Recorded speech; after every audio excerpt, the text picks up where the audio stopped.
पिछले लेक्चर्स में हमने कूलम का नियम और वैद्युत क्षेत्र के बारे में जानकारी प्राप्त कर ली है और आज हम कूलम नियम और वैद्युत क्षेत्र से संबंधित कुछ न्यूमेरिकल्स का हल करना सीखेंगे। इसमें मैं कुछ एग्जाम्पल्स समझाने के तौर पर आपके लिए ले रहा हूँ।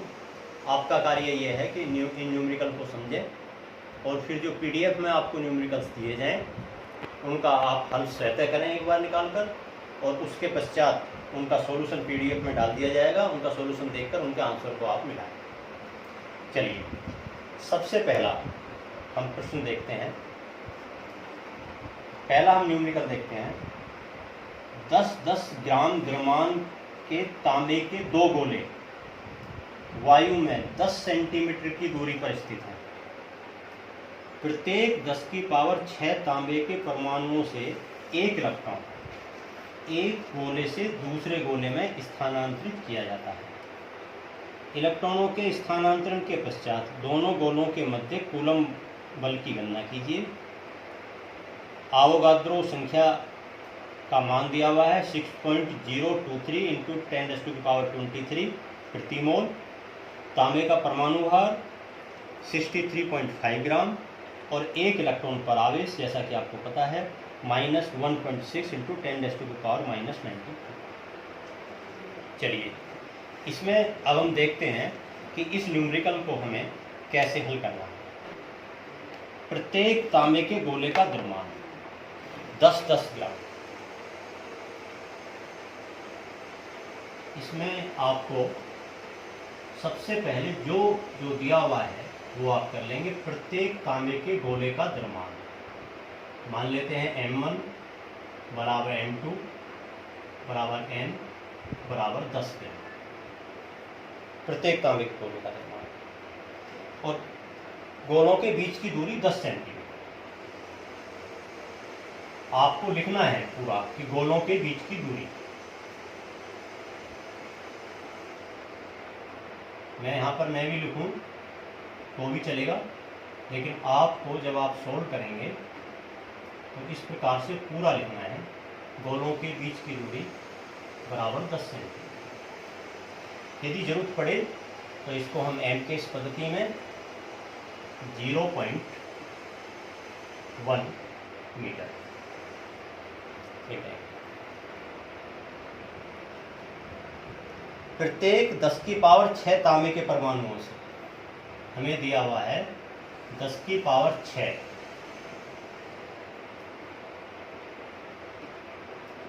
प्रत्येक 10⁶ तांबे के परमाणुओं से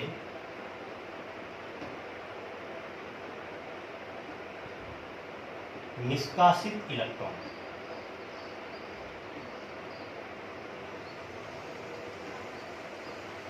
बराबर 1 दूसरे गोले में स्थानांतरित किया। इलेक्ट्रॉन के स्थानांतरण के पश्चात दोनों गोलों के बीच वैद्युत बल की गणना करनी है। इसमें सबसे पहले आप तांबे के परमाणुओं की संख्या निकालेंगे। इसमें तांबे का परमाणु भार दिया हुआ है हमें। तांबे का परमाणु भार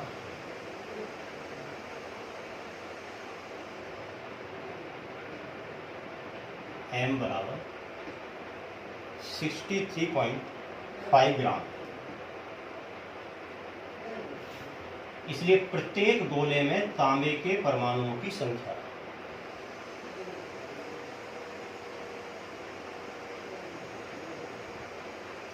प्रत्येक गोले में तांबे के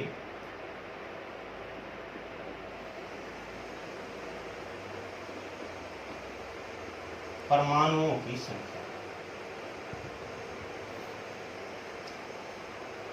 बराबर, हम इसे तांबे का द्रव्यमान 10 ग्राम, यदि हम किसी भी ग्राम द्रव्यमान में अनुभार का भाग दे दें तो मोलों की संख्या आ जाती है, और मोलों की संख्या को यदि हम आवोगाद्रो संख्या से गुना कर दें तो कुल परमाणुओं की संख्या आ जाती है। तो यहाँ पर m/m अर्थात ग्राम में द्रव्यमान किसी पदार्थ का बटे उसका अणुभार या परमाणु भार, ये मोलों की संख्या, और एक मोल में अवोगाद्रो संख्या के बराबर परमाणु या अणु होते हैं।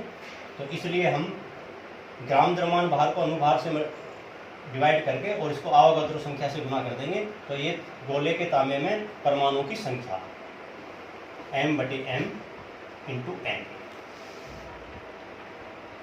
और इसमें आप मान अभी थोड़ी देर बाद में रख देंगे, फिलहाल मैंने केवल फॉर्मूला लिख दिया है।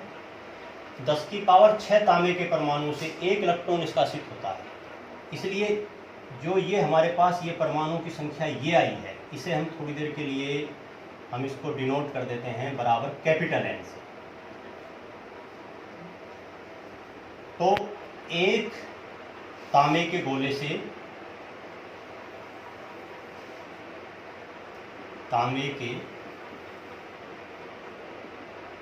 से निष्कासित इलेक्ट्रॉन की संख्या,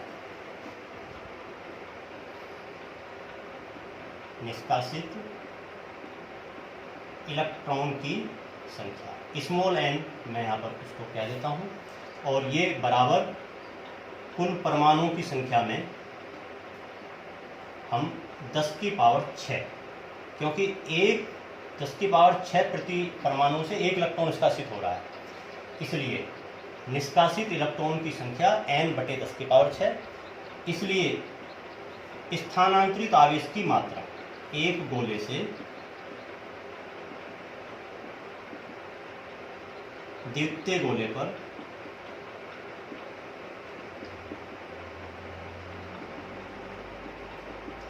स्थानांतरित आवेश की मात्रा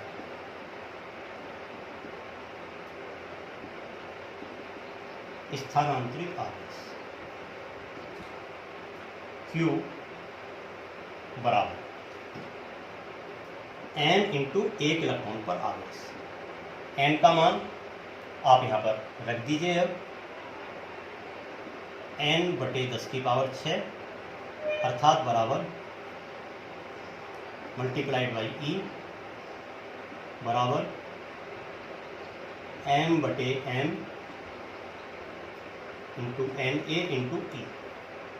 अब आप इनका मान रखकर 10/63.5 6.023 × 10⁻23 अवोगाद्रो संख्या और × 1 इलेक्ट्रॉन और आवेश 1.6 × 10⁻⁻19। ये एक गोले से दूसरे गोले पर स्थानांतरित आवेश की मात्रा आ गई। जब आप इसको हल करेंगे तो ये आपके पास आ रहा है 1.518 × 10⁻⁻2 कूलम। इतना आवेश एक गोले से दूसरे गोले पर स्थानांतरित हुआ है। अर्थात यदि एक गोले पर आवेश हम बराबर +Q मानते हैं तो दूसरे गोले पर आवेश -Q के बराबर, क्योंकि जिस गोले से इलेक्ट्रॉन निकलेंगे उस पर इसके बराबर धनात्मक आवेश और जिस गोले पर इलेक्ट्रॉन स्थानांतरित होंगे उस पर इसके बराबर ऋणात्मक आवेश। अतः दोनों गोलों के बीच वैद्युत बल बराबर, फॉर्मूला वही आप कूलम के नियम का लगाएंगे, K Q1 Q2/R का स्क्वायर। निश्चित है कि यहाँ पर आकर्षण बल आएगा, हम केवल परिमाण निकाल रहे हैं। यदि आप चिन्ह सहित रखेंगे तो आकर्षण बल का मान ऋणात्मक आएगा। मैंने पहले ही बताया था कि किसी भी यदि बल की गणना करें और उसमें आवेश के मान चिन्ह सहित रखने पर यदि आवेश बल ऋणात्मक आता है तो आकर्षण बल की प्रकृति का होता है। परिमाण रख दीजिए आप यहाँ पर 9 × 10⁻⁹ K का मान, Q1 1.518 × 10⁻⁻2 कूलम इंटू Q2 का मान भी इतना ही 1.518 × 10⁻⁻2 अपॉन R का स्क्वायर, दैट मीन्स अपॉन 0.1 का स्क्वायर, यूनिट न्यूटन। आप इसको हल कर सकते हैं। जब आप इसको हल करेंगे 1-2 स्टेप्स में, स्टेप्स आपको पूरे करने हैं, तो इसका मान आपके पास आ जाएगा 2.073 इंटू 10⁸ न्यूटन। इस प्रकार से किसी भी न्यूमेरिकल को आप हल करेंगे। सबसे पहले आप न्यूमेरिकल को पढ़ेंगे, उसकी लैंग्वेज पढ़ेंगे, उसके पश्चात क्या क्या राशि दी हुई हैं उन्हें आप फाइंड आउट करेंगे, और उसके पश्चात फिर क्या प्राप्त करना है ये आप देखेंगे, और उसके पश्चात फिर आप देखेंगे कि अब हम इसको किस प्रकार से, जो हमें वांछित राशि पूछी गई है उसका परिमाण हम किस प्रकार से निकालेंगे। चलिए दूसरा न्यूमेरिकल देखते हैं अब हम।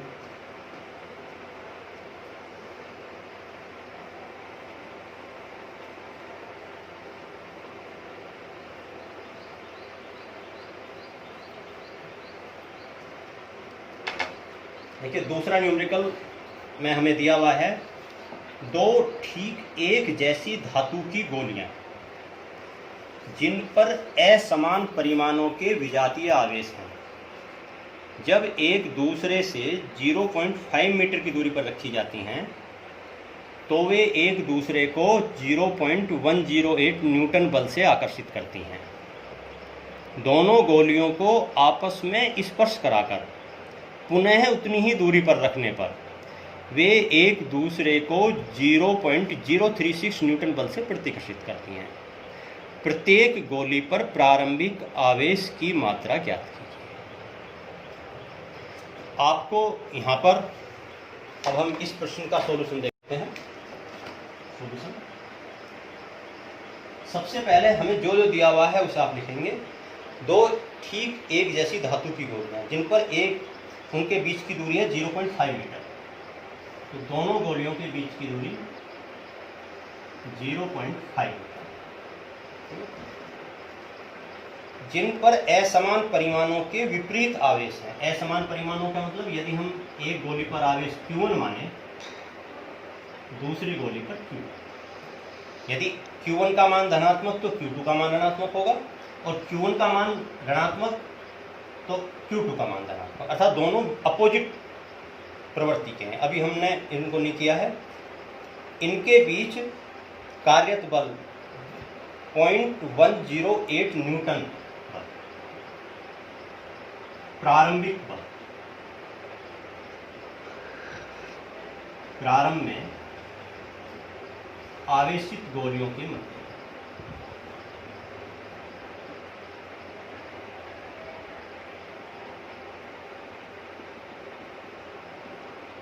आवेशित गोलियों के मध्य आकर्षण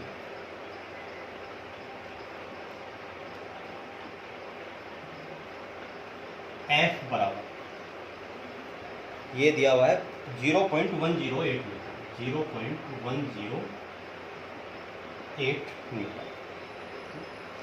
वो कह रहा है दोनों गोलियों को स्पर्श कराने के पश्चात उनके बीच में प्रतिकर्षण बल 0.036 समान दूरी पर रखने पर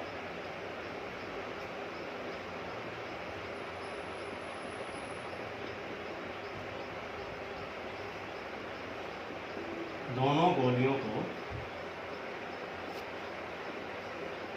स्पर्श कराकर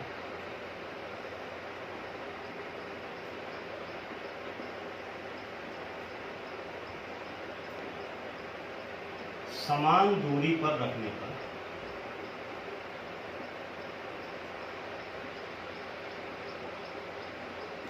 कार्यरत प्रतिकर्षण। कहने का तात्पर्य यह है कि दूरी वही 0.5 मीटर है और कार्यरत प्रतिकर्षण बल F डैश बराबर 0.036 मीटर, 36 मीटर। ठीक, चलिए अब इनको हम हल स्टेप वाइज करते हैं। सबसे पहले F equal to K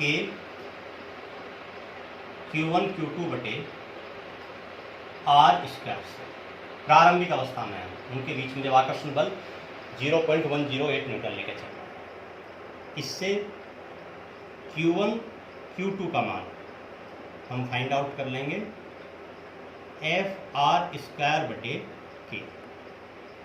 F का मान 0.108 न्यूटन, आर का मान 0.5 मीटर स्क्वायर अपॉन और के का मान 9 × 10⁻⁹।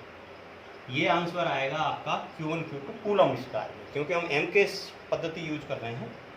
तो ये आंसर आपका कूलम स्क्वायर में बराबर, जब आप इनको मल्टीप्लाई करेंगे, यहाँ पर आपको एक चीज़ ध्यान रखनी है सतह ही कि आप Q1 Q2, क्योंकि विजातीय आवेश दिए हुए हैं, तो जब विजातीय आवेशों का आप गुणनफल करेंगे तो ये ऋणात्मक आएगा। आकर्षण बल है, इसलिए शुरू में भी आप यहाँ पर माइनस चिन्ह लेकर चल सकते थे। जब एक बार आप माइनस चिन्ह ले लेंगे तो फिर Q1 और Q2 के चिन्ह इसी में अंतर्निहित हो गए, तो माइनस माइनस और ये बराबर आपका आ गया। जब आप इसको मल्टीप्लाई करेंगे तो -3 × 10⁻⁻12 कूलम स्क्वायर, -3 × 10⁻⁻12 कूलम स्क्वायर। और आप जानते हैं कि 1 माइक्रो कूलम में 10⁻⁻6 कूलम होते हैं, तो बराबर हम इसको 10⁻³ माइक्रो कूलम स्क्वायर, यहाँ पर कि mu for micro, that means 10⁻⁻6। अब हम इसके दूसरे स्टेप में आते हैं, सेकंड स्टेप में। स्पर्श कराने के पश्चात ये ध्यान रखेंगे, जब भी आप किन्हीं दो वस्तुओं को स्पर्श कराते हैं तो उन पर आवेश समान गोलियां हैं, तो आवेशों की मात्रा परिमाण समान होगी। Q1 बराबर Q2 डैश, और बराबर इसका मान होगा Q1 + Q2/2।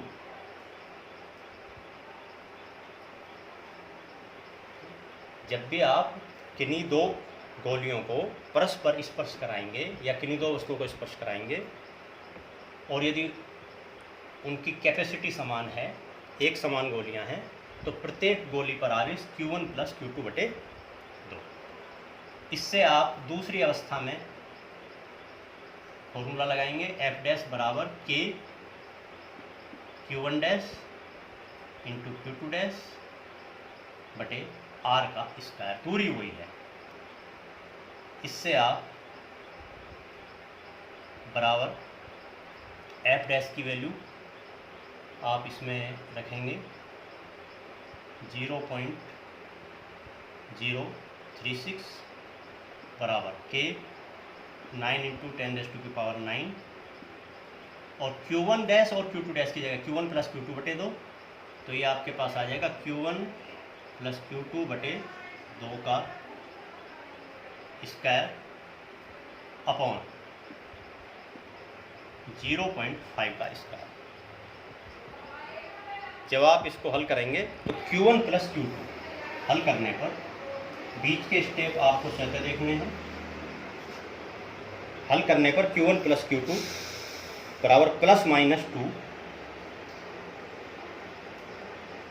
क्योंकि अंडरूट के अंदर जब आप Q1 + Q2 करेंगे तो अंडरूट के अंदर आएंगी राशियाँ, और ये इसका मान आएगा आपके पास +-2 × 10⁻⁻6 coulomb, that means equal to ±2 micro coulomb. इसके पश्चात अब आप एक फॉर्मूला लगाएंगे, Q1 - Q2 का वैल्यू आपको फाइंड आउट करनी है, जैसे कि आप पहले पूर्व कक्षाओं में पढ़ चुके हैं। A - B बराबर √A + B का होल स्क्वायर -4AB। ये फॉर्मूला आप बहुत जगह यूज करते हैं, इसी का हम यहाँ पर इस्तेमाल कर रहे हैं।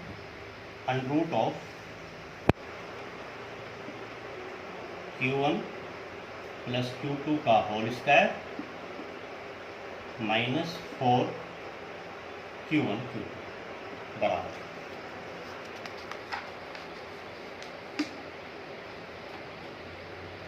यहाँ पर आपको Q1 Q2 का मान चिन्ह सहित रखना है, ये आप अच्छी तरह देख लें। तो बराबर √Q1 + Q2 का स्क्वायर, ये +-2 तो स्क्वायर होकर ये 4 हो जाएगा, -4 और Q1 Q2 का मान आपके पास ऊपर आया -3, तो -3 माइक्रो कूलम में हम कैलकुलेशन कर रहे हैं, इसलिए माइक्रो कूलम बराबर, क्योंकि आप अंडरूट लेकर परिमाण निकाल रहे हैं तो ये ध्यान रखें प्लस माइनस में इसका मान आएगा और ये आएगा बराबर ±4 माइक्रो कूलम। अब देखिए आपके पास दो समीकरण हैं, एक समीकरण Q1 + Q2 बराबर -3 माइक्रो कूलम स्क्वायर और एक समीकरण Q1 - Q2 बराबर ±4 माइक्रो कूलम स्क्वायर। जब आप इन दोनों समीकरणों को हल करेंगे तो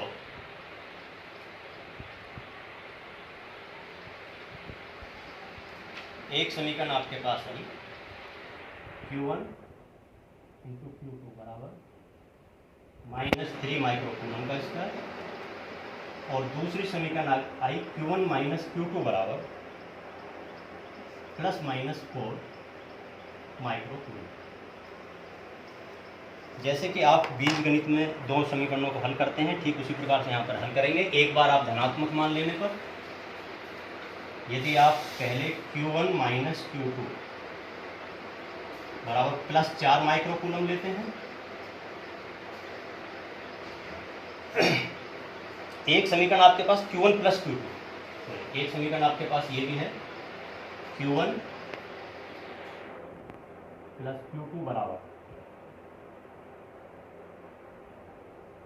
Q1 + Q2 बराबर 2 माइक्रो कूलम।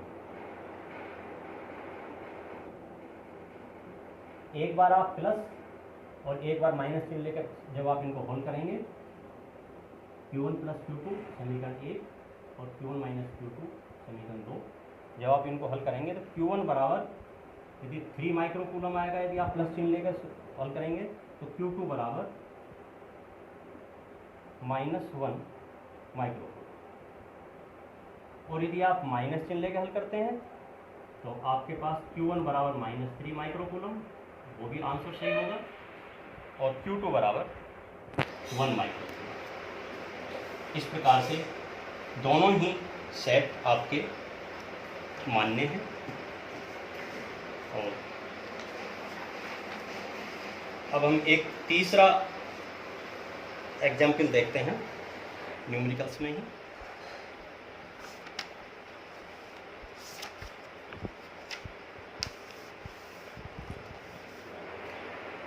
ये अध्यारोपण के सिद्धांत पर देखते हैं। हमने अध्यारोपण का सिद्धांत कूलम के नियम के लिए भी पढ़ा था और वैद्युत क्षेत्र के लिए। तो हम अध्यारोपण के सिद्धांत पर एक एग्जाम्पल देख रहे हैं इसमें कि संलग्न चित्र के अनुसार एक समकोण त्रिभुज के शीर्ष AB पर स्थित आवेश क्रमशः +1.2 × 10⁻⁻8 कूलम वे -1.6 × 10⁻⁻8 कूलम है। बिंदु C पर वैद्युत क्षेत्र की तीव्रता ज्ञात कीजिए।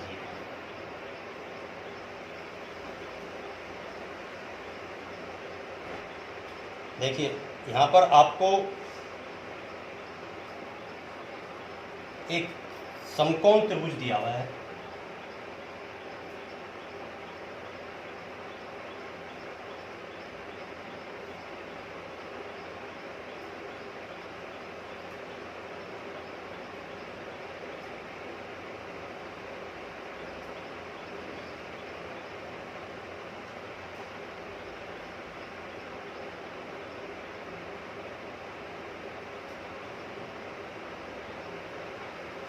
ABC,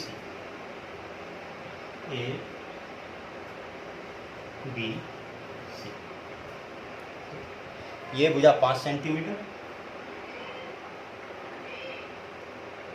ये भुजा 4 सेंटीमीटर और ये भुजा 3 सेंटीमीटर की दी हुई है। A और B पर आवेश, A पर आवेश है जिसे मैं QA कह सकता हूँ, +1.2 × 10⁻⁻8 कूलम, और B पर आवेश है -1.6 जैसे मैं क्यू बी कह सकता हूँ यहाँ पर, ये क्यू बी, और इसका मान है -1.6 इंटू 10⁻⁻8 कूलम। बिंदु सी पर आपको परिणामी वैद्युत क्षेत्र की तीव्रता बतानी है। आपको बताना है कि सी पर वैद्युत क्षेत्र का मान कितना है। यहाँ पर हम अध्यारोपण का सिद्धांत लगाएंगे। पहले सी पर हम वैद्युत क्षेत्र की तीव्रता ज्ञात करेंगे ए पर रखे धनात्मक आवेश के कारण, और फिर बी पर रखे ऋणात्मक आवेश के कारण हम वैद्युत क्षेत्र की तीव्रता ज्ञात करेंगे। यदि हम ए पर रखे धनात्मक आवेश के कारण सी बिंदु पर वैद्युत क्षेत्र की तीव्रता दिखाना चाहें तो ये बहिर्मुखी दिशा में होगी, क्योंकि धनात्मक आवेश है E A। और यदि हम बी बिंदु पर रखे आवेश के कारण वैद्युत क्षेत्र की तीव्रता दिखाना चाहें तो ये बी बिंदु की ओर होगी, क्योंकि ये ऋणात्मक आवेश है EB। दोनों वैद्युत क्षेत्र परस्पर एक दूसरे के लंब हैं। परिमाण इनके आप निकाल सकते हैं। ए बिंदु पर रखे आवेश के कारण वैद्युत क्षेत्र बराबर के क्यू ए बटे आर ए सी का स्क्वायर, क्योंकि ए से सी की दूरी, ठीक है, बराबर के 9 इंटू 10⁻⁹, क्यू ए का मान 1.2 इंटू 10⁻⁸, और अपॉन 3 इंटू 10⁻⁻²। ये एम के स्पत्ति में दूरी लिख रहा हूँ मैं, इसलिए 3 सेंटीमीटर को मैंने लिख दिया यहाँ पर 3 इंटू 10⁻⁻²। यूनिट न्यूटन पर कूलम। जब आप इसको हल करेंगे तो ये आपके पास कैलकुलेट कर आप देख सकते हैं 1.2 इंटू 10⁵ न्यूटन पर कूलम। ये ए बिंदु पर रखे आवेश के कारण विद्युत क्षेत्र आ गया। इसी प्रकार से आप बी बिंदु पर रखे आवेश के कारण विद्युत क्षेत्र निकालेंगे कि क्यू बी बटे आर बी सी का स्क्वायर। वैल्यूज रखेंगे आप के की 9 इंटू 10⁻⁹, बी पर आवेश का परिमाण 1.6 इंटू 10⁻⁸ कूलम, अपॉन, और दूरी हम 4 इंटू 10⁻⁻²। ये हम किस पत्ती में यूज कर रहे हैं, यूनिट न्यूटन पर कूलम। जब आप इसको हल करेंगे तो बी बिंदु पर विद्युत क्षेत्र आ गया 0.9 इंटू 10⁵ न्यूटन पर कूलम। क्योंकि पहले ही हम डायग्राम में दिखा चुके हैं कि ये दोनों विद्युत क्षेत्र परस्पर लंबवत हैं, इसलिए सी बिंदु पर परिणामी विद्युत क्षेत्र बराबर √ऑफ EA² प्लस EB²। आप, ये आपका काम है, आप यहाँ पर वैल्यूज पुटअप कर कर और इसको कैलकुलेट कर कर जो भी राशियाँ कॉमन है उन्हें आप बाहर ले लेंगे, और उसके पश्चात जो इसकी वैल्यू यहाँ पर आएगी वो मैं लिख रहा हूँ। आप इसकी कैलकुलेशन करके आप अपने आप देख सकते हैं। 1.5 इंटू 10⁵ न्यूटन पर कूलम। ये परिणामी विद्युत क्षेत्र आ गया। यहाँ पर आपको एक चीज़ और ध्यान रखनी है कि कई बार वो आपसे इस परिणामी विद्युत क्षेत्र की दिशा पूछ लेता है। तो देखिए, दिशा देखने के लिए जैसे ये यहाँ पर ये विद्युत क्षेत्र E है और ये EB है, तो मान लेते हैं परिणामी विद्युत क्षेत्र ये आ रहा है हमारे पास E। अब वो इसके ऊपर डिपेंड करता है कि जो ये विद्युत क्षेत्र है, यहाँ पर आप एक समांतर चतुर्भुज की रचना कर सकते हैं, और समांतर चतुर्भुज का जो विकर्ण है वो इस परिणामी विद्युत क्षेत्र को प्रदर्शित करेगा, EA plus EB। EA plus E. अब ये आपके ऊपर डिपेंड करता है कि आप जो कोण है वो किससे नापते हैं। यदि आप कोण ए बिंदु पर रखे आवेश के कारण उत्पन्न वैद्युत क्षेत्र से नापते हैं, जैसे कि यहाँ पर मैं दिखा रहा हूँ थीटा, तो आप यहाँ पर ये थीटा और ये एक समकोण त्रिभुज आपको दिखाई दे रहा है सी, और इसको मैं समकोण त्रिभुज को नाम दे सकता हूँ सी पी क्यू सुविधा के लिए। तो यदि आप कोण का मान निकालना चाहते हैं तो टेन थीटा के पदों में निकालिए। टेन थीटा बराबर लंब बटे आधार, और आपको स्पष्ट दिखाई दे रहा है यहाँ पर टेन थीटा का मान ई बी बटे ई ए, जहाँ पर कि ई ए, फिर मैं कह रहा हूँ, ए बिंदु पर रखे आवेश के कारण वैद्युत क्षेत्र की दिशा है, और जो ये कोण माना है हमने इसी वैद्युत क्षेत्र से माना है। तो ई बी बटे ई ए आप परिमाण रखेंगे इनके। जब आप परिमाण रखेंगे तो ये आपके पास 3/4 आएगा, इसलिए थीटा इक्वल टू आपके पास हो जाएगा चित्र में दिखाए अनुसार tan इनवर्स 3/4।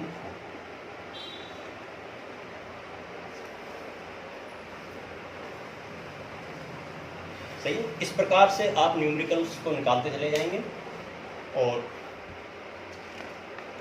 चलिए आप फिर थोड़े से जो पीडीएफ में आपको न्यूमेरिकल देंगे हम, उसमें आप उनकी प्रैक्टिस करना देखकर, और उनकी जो प्रॉब्लम्स हों आप सेंड कर देना। उनके आंसर हम आपको पीडीएफ में दे देंगे। कोशिश करना अपने आप सोल्व करने की, नहीं है तो हम आपकी हेल्प करेंगे। आज के लिए इतना ही, फिर इससे आगे हम अगले लेक्चर्स में वैद्युत क्षेत्र रेखाओं के बारे में अध्ययन करेंगे। धन्यवाद।